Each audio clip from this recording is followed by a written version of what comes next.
സാബി അലോൺസിന് പിന്നാലെ Pep Guardiola Indian national പരിശീലക സ്ഥാനത്തേക്ക് അപേക്ഷിച്ചു എന്നുള്ള എക്സ്ക്ലൂസീവ് അപ്ഡേറ്റാണ് നമുക്ക് ലഭിക്കുന്നത്. വീഡിയോ കിടക്കുന്നതിന് മുമ്പ് ചാനൽ സബ്സ്ക്രൈബ് കാണുന്നവർ സബ്സ്ക്രൈബ് ചെയ്ത് ബെൽ ബട്ടൺ ഓൾ ടച്ച് ചെയ്തതിന് ശേഷം വീഡിയോ കാണുവാൻ ശ്രമിക്കുക.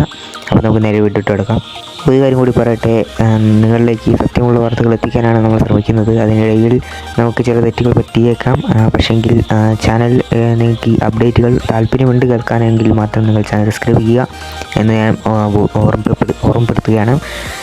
വീഡിയോകൾ നിങ്ങൾക്ക് കാണുവാൻ താല്പര്യമുണ്ടെങ്കിൽ മാത്രം സബ്സ്ക്രൈബ് ചെയ്യുക, അല്ലാത്തവർക്ക് അൺസബ്സ്ക്രൈബ് ചെയ്ത് പോകാമെന്നാണ്. താല്പര്യമുള്ളവർ മാത്രം സബ്സ്ക്രൈബ് ചെയ്ത് വെക്കുക, ആരെയും ഞാൻ നിർബന്ധിക്കുന്നതല്ല എന്ന് പറഞ്ഞുകൊണ്ട് ഞാൻ വീഡിയോ ഇട്ട് കിടക്കുകയാണ്.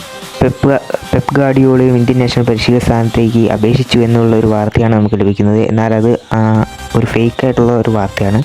അതായത് അതിൻ്റെ അടിത്തറ നോക്കി പോവുകയാണെങ്കിൽ എടുത്തു പറയേണ്ടത് സാവി ഇന്ത്യൻ നാഷണൽ പരിശീലക സ്ഥാനത്തേക്ക് അപേക്ഷിച്ചു എന്നുള്ളതും ഒരു ഫേക്കായിട്ടുള്ള ഇതാണ്. കാരണം ഇത് ഞാൻ മാത്രമല്ല പറഞ്ഞിട്ടുള്ളത്, കേരളത്തിലുള്ള പല പത്രങ്ങളിൽ പോലും ഇക്കാര്യം വന്നിട്ടുണ്ട്. സാവി ഇന്ത്യൻ നാഷണൽ പരിശീലക സ്ഥാനത്തേക്ക് അപേക്ഷിച്ചിട്ടുണ്ട്.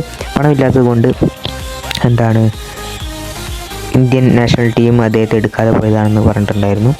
പക്ഷേങ്കിൽ അതിനുശേഷം വന്ന റിപ്പോർട്ടുകൾ, അതായത് പലയിടങ്ങളിൽ നിന്ന് വന്ന റിപ്പോർട്ടുകൾ, അതായത് സ്പെയിനിൽ നിന്ന് വരെ വന്ന റിപ്പോർട്ടുകൾ അനുസരിച്ച് സാവി അങ്ങനൊരു മെയിൽ അയച്ചിട്ടില്ല എന്നാണ് അറിയാൻ സാധിക്കുന്നത്. അപ്പം അതുപോലെ തന്നെ പെപ്പ് ഗാർഡിയോളുടെ പേരിലും സാവിയുടെ പേരിലും മറ്റാരോ അക്കൗണ്ട് ഉണ്ടാക്കി ജിമെയിൽ വഴി അയച്ചതാണ് എന്നാണ് ലഭിക്കുന്ന റിപ്പോർട്ടുകൾ. അതായത് സാവിയും പെപ്പ് ഗാർഡിയോളൊന്നും അല്ല, ശരിക്കും അവരല്ല അത് അയച്ചിട്ടുള്ളത് എന്നതാണ് നമുക്കറിയാൻ സാധിക്കുന്നത്. അപ്പം വീഡിയോയിലുള്ള അടക്കത്തിൽ നിങ്ങൾക്ക് ആരെങ്കിലും വിഷമിപ്പിച്ചിട്ടുണ്ടെങ്കിൽ ക്ഷമ ചോദിക്കുന്നു. വീഡിയോ വൈൻഡപ്പ് ചെയ്യാണ്. നന്ദി.